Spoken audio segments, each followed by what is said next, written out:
Hi, I'm Kim Defibaugh. Welcome to part two of Diverse Books for Your Art program, where 19 books will be shared that feature characters exhibiting various abilities. By incorporating diverse books, you can create an inclusive community of learners that supports all dimensions of differences. The Wiggle Washers and Their Stolen Hearts is illustrated by Dami Adawu, a young talent with autism spectrum disorder who creates whimsical drawings. The book is the story of a group of beings called Wiggle Washers who carry their hearts on strings above their heads. When they love each other and are kind, a magical dust called care dust is released from their exploding hearts. One Wiggle Washer steals all the others' hearts in the attempt to have all magical care dust for himself. It's a story of forgiveness, friendship, and its responsibilities. Adventures in Handom and the Magical Heart of Handom are published by autistic author and illustrator John R. Miller. These two children's books are based on the imaginary world he created on his hands when he was 5 years old. He stimmed by playing with his hands, and it was a way of communication for him. He created an imaginary world Handom where all the creatures are shaped like hands, and they were his friends. The Letter Critters was authored and illustrated by Chase Taylor, a 20-year-old who lives with autism. Since he was a little boy, he had a passion for letters and cute characters. His parents noticed he had created an alphabet of characters and asked him if he wanted to make a book. And he did. Chase struggles with being social, but is willing to share his letter characters to teach children the alphabet and challenging words. Visit this link to view the artwork of 10 autistic artists. Tom's special talent. Children with dyslexia often find school a daunting and sometimes terrifying daily task. In an environment where certain skills, like writing and reading, are praised and highlighted more than others, it is important for students to recognize that everyone has a special talent of their own. It encourages other students to be mindful of the differences that exist between their friends and classmates, and to be aware that all children, regardless of their talents, learn differently. Can you guess Tom's special talent from the book cover? Thank you, Mr. Falker. In this autobiographical story, little Tricia, overjoyed at the thought of learning how to read, struggles when she finds that all the letters and numbers get jumbled up. Her classmates make matters worse by calling her names. Finally, in 5th grade, Tricia is lucky enough to have a teacher who recognizes her incredible artistic ability. He understands her needs and takes the time to lead her to the magic of reading. The Push. When Marcus moved next door to John, they knew instantly they'd be friends. Now John and Marcus do almost everything together. They go on lots of adventures, with Marcus pushing John's wheelchair and John fueling their escapades with jokes. Through their friendship, the boys discover that their unique gifts make them stronger together. Based on real-life best friends, author Patrick Gray and illustrator Justin Skizik, The Push reveals that people of all abilities have important roles to play and that together we're better than we are on our own.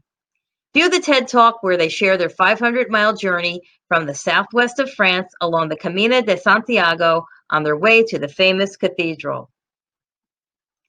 Danny's dream was inspired by the remarkable achievements of disabled athletes competing at the Paralympics. Danny is the fastest runner at his school. He suffers a terrible accident, and he thinks his dream of winning an Olympic gold medal is over. No longer able to race against his friends, Danny almost loses all hope. Then one day he discovers something amazing in the old stone building at the end of his grandma's garden that will change his life forever. Danny's dream is a magical story about triumph in the face of adversity and never giving up. The illustrator, Ian Parker, was born with a condition that causes his joints not to move, and he cannot use his limbs. He created 34 paintings to illustrate Danny's dream. In a small town in France, a young boy named Henri Matisse drew pictures everywhere. When he grew up, he moved to Paris and became a famous artist who created paintings that were adored around the world. But late in life, a serious illness confined him to a wheelchair. And amazingly, it was from there that he created enormous and breathtaking paper cutouts. Can you hear a rainbow? The story of a deaf boy named Chris. When Chris was a baby, his parents realized that he didn't notice the dog barking or a door slamming. Through a series of tests, doctors determined that he was deaf. In this book, Chris describes what it is like to be deaf and shares how, with sign language, hearing aids, lip reading, speech therapy, an interpreter, and other visual clues, his days are much like those of hearing children, filled with classes, soccer games, and children's theater. Moses goes to a special school, a public school for the deaf. He and all of his classmates are deaf or hard of hearing, but that doesn't mean they don't have a lot to say to each other. They communicate in American Sign Language using visual signs and facial expressions. The author follows Moses through a school day, telling the stories in pictures, written English, and in American Sign Language, introducing hearing children to the signs for some of the key words and ideas. At the end, you learn how to sign a very popular song, Take Me Out to the Ball Game. Secret Signs, An Escape Through the Underground Railroad. In the mid-1800s, a boy and his mother helped support themselves by making panoramic eggs of maple sugar. The boy, Luke, who is deaf, paints pictures that fit neatly inside the eggs. When a man bursts into their home and accuses them of hiding slaves, Luke's mother can honestly deny the charge. But she is that very day planning to meet their contact on the Underground Railroad to pass along information regarding the next safe haven. Luke's mother is held at home, but he is courageous and resourceful in using his creative talents to help make the connection. The Black Book of Colors invites readers to imagine living without sight through remarkable illustrations done with raised lines and descriptions of colors based on imagery. The main character describes colors in terms of how each color feels, tastes, smells, and sounds when he interacts with things of that color. The illustrations are in black against a black background, raised like Braille text. The text is written in Braille on each page, and there is a Braille alphabet in the back of the book. There are an estimated 1.3 million people in the United States who are legally blind. John Bramblett is one of them, and he is a painter. Lucy's umbrella. Lucy has vitiligo, and she finds beauty in the patterns on her skin. She also finds beauty in the patterns she notices out in nature. Follow Lucy as she goes on a walk through nature, admiring everything she sees. The long and the short of it. With colorful illustrations and a comforting message, this picture book follows the parallel stories of two young girls who are having problems with their hair. One wants to grow her hair longer, while the other, who has lost her hair during cancer treatment, would just like to have it back. Their friendship leads them to an understanding of hair loss and the act of giving, and teaches them about courage and generosity. The Princess and the Fog. Once upon a time, there was a princess. She had everything a little girl could ever want, and she was happy. That is, until the fog came. The story describes the symptoms of childhood depression while also providing hope that things can get better with a little help and support. The book is also a great starting point for explaining depression to children, especially those who may have a parent or close family member with depression. Star of the Week. It's Cassidy Lee's turn to be Star of the Week at school, so she's making brownies and collecting pictures for her poster. She has photos of all the most important people in her life, with one big exception. Cassidy Lee, adopted from China when she was a baby, doesn't have a photo of her birth parents. But with a little help from her family, she comes up with the perfect way to include them. Authors Darlene Friedman and Roger Roth use their own family story as inspiration for this book. Different is awesome. A little boy brings his older brother, who was born with one hand, for show and tell. Classmates ask him all sorts of questions about how he does things with one hand, like tie his shoes, and realize along the way that he can do anything they can do, he just does it differently. Then they notice that they're all different in one way or another, leading to the realization that differences are something we need not fear, because they are what make us unique and awesome. Uniquely Me, another book featuring a child who worries about being different. The brave little boy embarks on a wild adventure and learns to understand, accept, and love the differences that make him unique.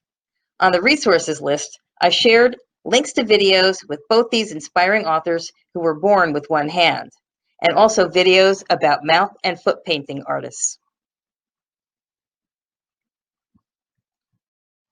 I was excited the first time I viewed Haley Bishop's Bitmoji bookshelves. She posted covers of books from her art room and added links.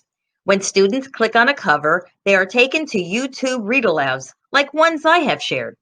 You can learn how to create your own Bitmoji bookshelf or classroom by viewing Holly Best Kincaid's video. The link at the bottom will also be on the resources list.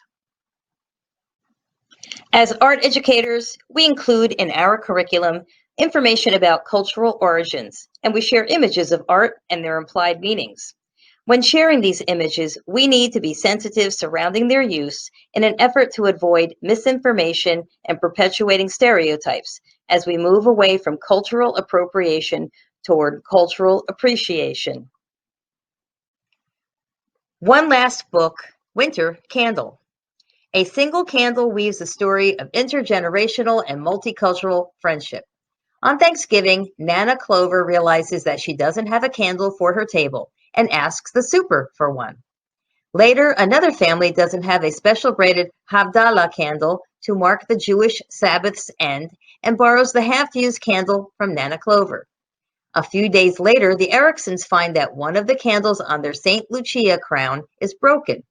They ask the Danzigers, and the same little candle continues its trip. The African American family in 5A celebrating Kwanzaa needs the candle next because the baby has eaten one of the 7 candles for the Kinara. Finally, a winter storm causes a power outage, and Nasreen and Farouk, who have just moved in, are concerned that their father won't find the building. Their mom suggests borrowing a candle from one of their neighbors, and the stubby piece of wax lights their father's way. Soon, all the neighbors join in to welcome the new family. This story about a caring apartment complex glows brightly with the warmth of community and sharing. It's logical to argue that learners would be more engaged if they saw themselves represented in your art curriculum. Books are a great resource. Students need diverse books because so often they do not see themselves in literature and perhaps art lessons, and therefore feel marginalized, even invisible. A great story featuring diverse characters can change the lives of students yearning to feel included, and it can help other students learn about experiences outside their own.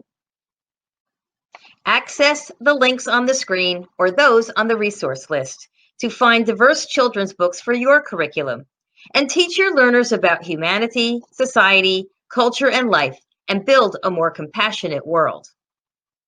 Thank you for viewing parts 1 and 2 of this review of diverse books for your art programs.